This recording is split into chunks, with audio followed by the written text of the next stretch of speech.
The United States is a friend of Venezuela and of the Venezuelan people. We've watched Venezuelans suffer for far too long. We know what they know, that the tyranny of the now defunct Maduro regime has for far too long, choked the country and its citizens. Yesterday, in solidarity with the Venezuelan people, and out of respect for Venezuelan democracy, the United States proudly recognized National Assembly President Juan Guaido as the interim president of Venezuela. You've seen the statements from President Trump and from myself. Many other countries, including a number of OAS states, have also recognized the interim president. We thank them for their support. It's now time for the OAS as an institution as a whole to do the same. All OAS member states must align themselves with democracy and respect for the rule of law. All member states who have committed to uphold the Inter-American Democratic Charter must now recognize the interim president. The time for debate is done. The regime of former President Nicolas Maduro is illegitimate. His regime is morally bankrupt. It's economically incompetent, and it is profoundly corrupt. It is undemocratic to the core. I repeat, the regime of former President Nicolas Maduro is illegitimate.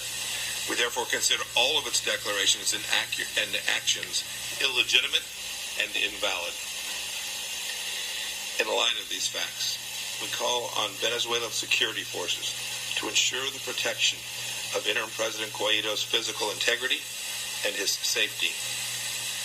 We've seen reports that a number of protesters were killed yesterday and that more than 100 were arrested.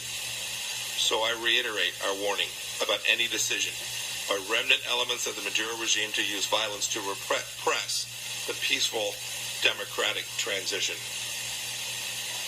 The United States did not arrive at this conclusion overnight. We came to this conclusion after a long and bitter experience and following a considered assessment of the facts. And we're not alone. The OAS General Assembly has itself agreed to these facts. In June of last year, the OAS General Assembly declared the re-election of former President Maduro an invalid sham. This past January 10th, the OAS Permanent Council declared former President Maduro's second term illegitimate.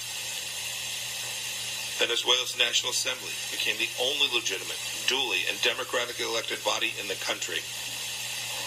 On January 23rd, National Assembly President Juan Guaido declared himself the interim president of Venezuela pursuant to Article 333 and 350 of Venezuela's Constitution. He made this declaration with the full support of the National Assembly and, most importantly, of the Venezuelan people. In his public address, Interim President Guaido also outlined the steps he plans to take to restore democracy to his country, including free, fair, transparent, and truly democratic elections. The United States stands solidly behind him.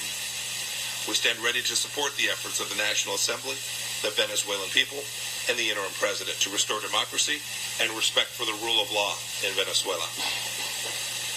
We also stand ready to provide humanitarian assistance to the people of Venezuela as soon as logistically possible. Today, I'm announcing that the United States is ready to provide more than $20 million in humanitarian assistance to the people of Venezuela. These funds are to help them cope with the severe food and medicine shortages and other dire impacts of their country's political and economic crisis. Our announcement of aid is in response to requests from the National Assembly, led by the interim president.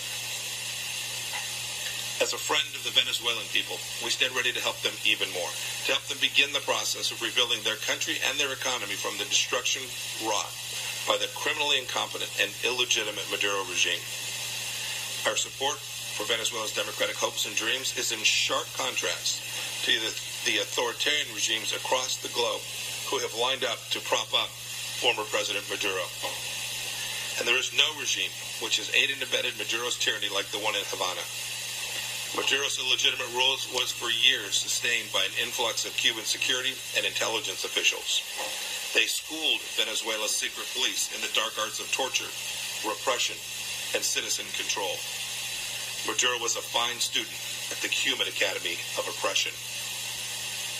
We call on the OAS and all its member states to act on basic, decent, democratic principles and the incontrovertible facts on the ground.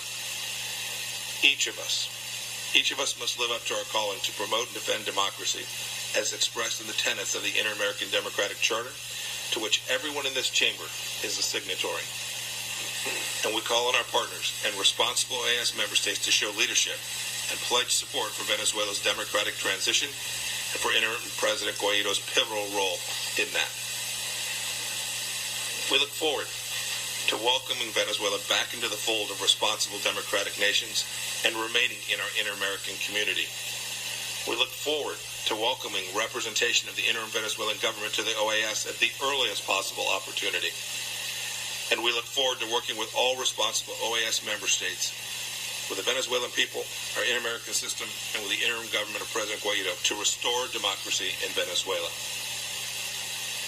We each have a critical opportunity to help the Venezuelan people live free once again. I ask my colleagues to reconvene a meeting of foreign ministers to continue our conversation on the peaceful, democratic transition for Venezuela. History will remember whether we help them or not. The United States calls on all nations of the OAS to make the right choice and make that right choice.